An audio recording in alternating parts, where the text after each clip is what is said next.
अस्सलाम वालेकुम सर। वालेकुम सलाम। कैसे हैं आप? जी अल्हम्दुलिल्लाह, आप सुनाइए कैसे हैं? अल्हम्दुलिल्लाह। जैसे कि आपको पता है रमजान नजदीक है तो शैतान कैद हो रहे हैं, तो आपने अपनी पैकिंग वगैरह कर ली है? जी जी कर ली है अल्हम्दुलिल्लाह से।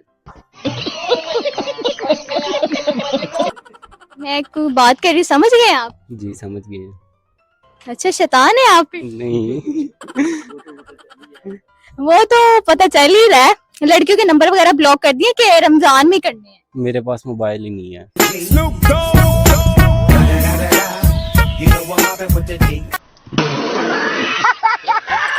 और लग तो नहीं रहे इतने शरीफ आप। नहीं, इधर किसी से पूछ ले, मेरे पास मोबाइल नहीं है। मैं अकेला प्लाजे में ऐसा ही हूँ। मेरे वालिदैन ने मुझे मोबाइल नहीं लेके दिया।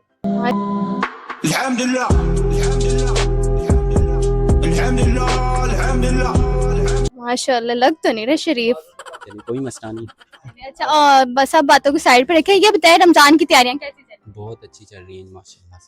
सारे रोजे रखने जी हैं? अल्हम्दुलिल्लाह सारे रखते हैं। माशाल्लाह, ये तो फिर बहुत अच्छी बात है। और से देख कर लग नहीं रहा कि सारे रखते हैं।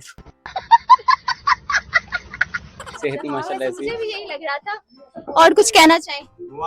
कहना तो चाहता हूँ लेकिन बस नहीं बोले ना। नहीं, सिर्फ आपको ही कहना चाहता था लेकिन अब नहीं कहूँगा।